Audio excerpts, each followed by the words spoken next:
The video game industry moves fast, but we move faster. This is the Turbo Button Show with Darien and Jacob.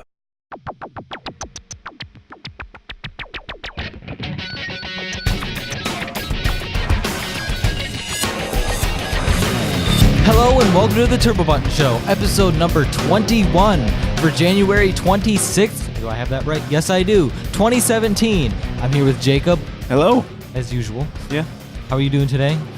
Well, I'm having a really laid-back day. Like, the past couple days, I haven't been really following video game news, so, because I've just been busy, and so today I'm like, I could go and research all these topics we're going to talk about today, but then I'm like, nah.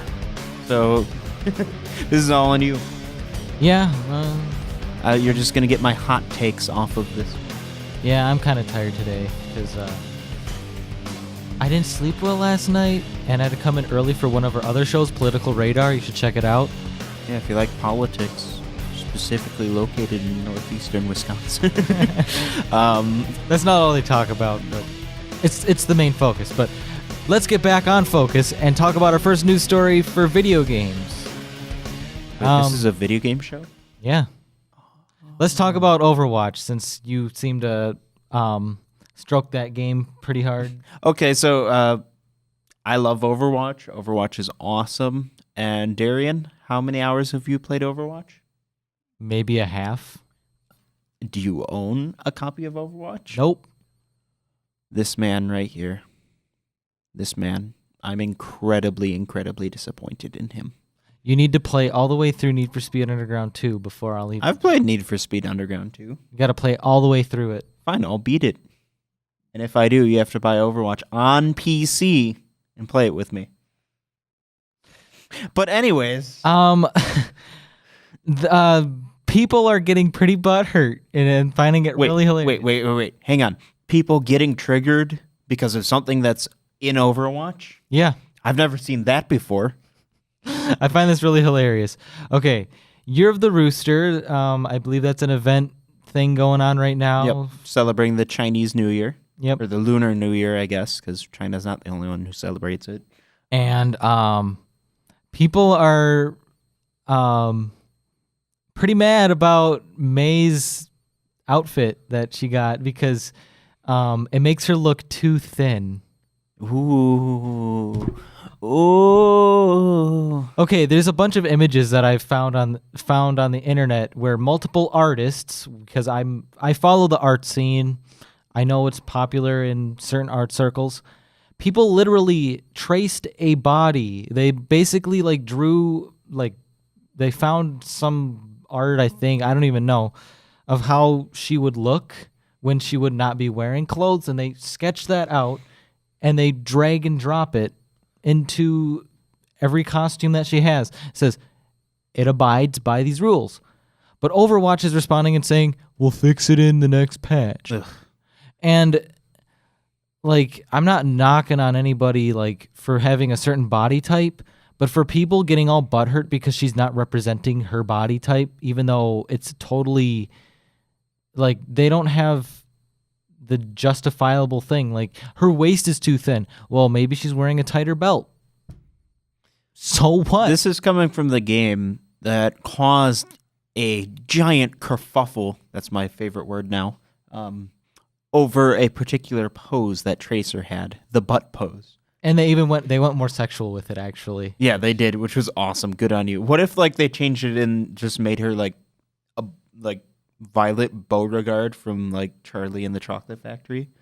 And where she's just swelled up huge. You thought she was too thin, huh?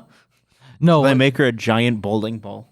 No, they do the complete opposite and make her even thinner. Every single one of her skins is 3 pixels wide. Yeah, she's like Game & Watch. Not thin body wise, it's just thin pancake lady. I do kind of know about this controversy. It's not a huge controversy. It's just something interesting to talk about. It's mostly people on Tumblr. That being said, I've been playing a bunch of Year of the Rooster events with Capture the Rooster, which is not what anyone I've ever heard calls it. But Capture the Rooster, for anyone who hasn't played it, it's kind of bad. Just keep your hands above the table, Jacob. Whoa. It's kind of not a very fun game mode, and it's a shame. You have to chase around a chicken or something? No, it's Capture the Flag, which sounds awesome with Overwatch, but it doesn't really work. I don't know if it's because players just aren't used to it and, use the wrong strategies or, don't Maybe work in it as a team. Maybe the game just isn't built for it, really, the mindset and everything, but... I think it actually would have been more fun if it was more than 6v6. Like, if they had done like an 8v8 or 9v9, it would have improved it. That way you had more options with your characters. Right, because Overwatch is kind of built to be Team Fortress 2.3.5. I don't even know. I pulled that number out of somewhere. But I think it's pretty stupid. People are overreacting. Let the artists of Overwatch express themselves and just enjoy the content, because I believe, isn't this free content? Yes. For the most part. And no. I mean, it's free if you work at it. You can get all the costumes for free if you, work hard enough. But I've tried doing that during the winter event, and it nearly killed me. So I want to move on to another news story, or it's not really news, but it caught me off guard, and it's showing that Nintendo is self-aware. Yeah, for once. Yeah, I think they're finally getting better with things, because with the new president that used to be Pokemon Company's president, I believe. Isn't that true? I don't remember his name, sadly. I don't remember his name either, but this guy, I can definitely tell he's moving the company into a different direction, which they do need. So what we're talking about here, because Darien and I discussed this one already, Nintendo's had some really great marketing in the past for various consoles, but there was a notable decline into the 2000s, and especially with the Wii U and 3DS era. The Wii had some good marketing going into the beginning, and then halfway through, you just kind of stopped seeing Nintendo commercials. And on come TV. on, the DS was sold with the tagline of "touching is good." And it's one of those things that it's like, did your brain just stop there? It did. Okay. So Darien gets the first thing we saw when we saw the Switch presentation. The first thing Darien said was, "Man, now I can play this not only in my own bathroom like I do with the Wii U, but everyone else's bathrooms too." Yes. And okay, I follow Germany. I do. I love to just look at German stuff. And I stumbled upon a German Nintendo commercial. My phone is bothering me like crazy right now. I'm like, why? See, that's why we have the rule of silencing your cellular devices before we start recording, Darien.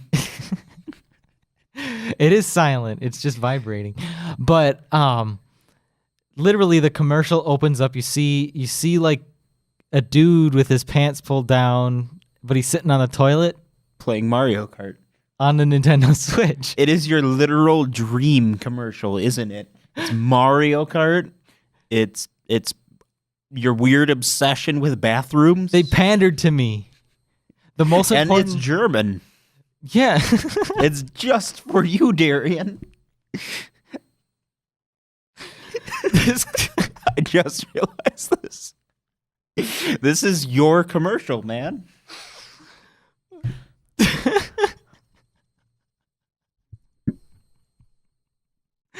What is this? Is now that you say it, yeah. All it was missing was a whole bunch of anime women. Oh, they got it good enough. This was great. I mean, it opens up with a dude just sitting on the toilet. There you go. Mario Kart. That should be the tagline for the Switch. Is you can play it while you go to the bathroom at your house, at the airport, at your mother's house, at your friend's house, at the bar, at every bathroom. I think this console caters to the market for people with irritable bowel syndrome. Okay, Because the PS4, I mean, remote play sucks on that thing. it does. And the Xbox One, you can't really do that. And who wants to sit with a laptop on their like lap when they're pooping? That just no. Like your computer's sucking in the air and pushing it through and I tried really hard to coast through this segment without mentioning the P word. Just, so we could show that we have some class, some dignity as reporters of video game journalistic news. But no, Darien won't let that happen. And that's not the only focus about the commercial, but it had people enjoying family. So it's a good console, I think, because Nintendo's realized that people are going to sit on the pot. Nintendo, I think, needs to advertise their new console accordingly and find those uses that people actually would benefit from having a Switch over any other console, because it's unlike anything we've ever had. And that's one of those occasions where it actually is beneficial. So they're having a sense of humor now. All right, let's move on to our last news story. It's not a real long one, but Resident Evil 7 is causing motion sickness. Also, its logo looks like a confused bear. Yeah. I can never unsee that. But motion sickness. This isn't just the VR part either. This is the actual just playing it off of a display. So there were some reports when the game was first being demoed of the VR version being really, really bad with motion sickness. Yeah, it's atrocious with motion sickness. I read a few articles on a couple of websites where reviewers are actually like throwing up because it was getting that bad. That's pretty bad. And as someone who really does suffer from motion sickness from stuff like that, I'm the same kind. Like, there's like 4 games that have given me motion sickness so bad, but they're so fun of games. I can't play them, so I get sad. Dying Light is my game that does that. It does get me a little after a couple hours of playing it, and that's without VR. I played the demo of Resident Evil 7, and I did kind of get like, I don't feel okay. Like, I knew it felt like I was getting kind of queasy. I'm just like, I don't know why. Maybe it's just an off day. But, like, the camera does move weird. Like, you move a little bit, and, like, it makes your character, like, scoot, but he doesn't move. Do you think that's something that can be patched to help improve those issues? I feel like that they should just find a mode that has no odd bobbing. They should have it so that there's, like, a very stiff, even though it takes away the immersion, but a very stiff camera mode. Right. At least have the option for people who do have more sensitive, I don't know, brains or stomachs. Which it's the inner ear. Okay, that works then. Because I know plenty of people who can sit through the most VR experiences and feel nothing. So for them, it might be okay, but it depends on the person. Yeah. My question really is, Capcom, this is your great revival to the Resident Evil series. It's honestly been getting pretty decent reviews from people who aren't throwing up from it. You want people throwing up from the visuals, not from the gameplay. So my question is, didn't this come up in Q&A, in testing? Yeah, like somebody getting queasy. Oh, let's just pass those people by because they're a minority. Actually, it's a larger majority than you think. I hope this is something they can patch because I wouldn't mind playing through Resident Evil 7. Yeah, me too. I have, growing up, I've had really bad motion sickness, and seeing a game cause this, and I actually have a little bit of interest in it. I mean, it's not the largest, but when I see it finally in like a bargain bin, I'll pick it up. Well, see, I don't have to worry about that because PC, but I don't know. I was kind of excited for it because it is, Resident Evil going back to its roots while also being totally different. But at least it's not Resident Evil 6. Yeah, that was a mess. So I'm happy to see Capcom trying. Yeah. Trying, I think that's the word for it. Mm-hmm. Not necessarily the biggest success ever, but they're trying and giving it an attempt. So good on you, Capcom. Just fix some of those issues in a patch, please. Yeah, I think that is a good wrap-up to the episode. All right. Capcom could patch it out. And if you guys have played Resident Evil 7 and you felt any motion sickness, you guys should let us know, because we haven't had any hands-on time besides that demo. Yeah, the demo was pretty interesting. It had a few weird moments, but if you enjoyed the game, you should let us know. If you didn't enjoy it, let us know too, and it interests us. And if you think Nintendo should keep marketing their Switch in that particular method, where it has a bunch of goofy but very realistic things. Let Darien know, because I think it'll make his day. Yeah, I want to see more Switch toilet commercials, because it's not that kind of thing where it's like, I like seeing it. It makes me laugh because, I've been saying it the whole time, and Nintendo's finally proving me right. And then like this video. Yep, like this video, subscribe, check out all of our content. The Turbo Button Update's really awesome, and the other episodes of this are not as relevant anymore. You can also fun. Join us in the Gaming Buzz community on Facebook and help us decide the news stories that go into this episode. Yep. Well, not this one, because, we already did it. Like the future ones, the future. We can only do the future. And check out my show.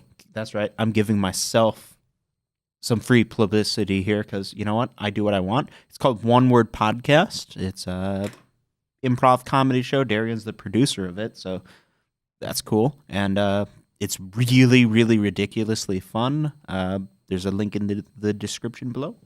Yeah. Yeah. Thanks for watching, and catch you guys later. New episodes and other content can be found on turbobuttonshow.com. Be sure to follow us on Facebook, Twitter, and YouTube.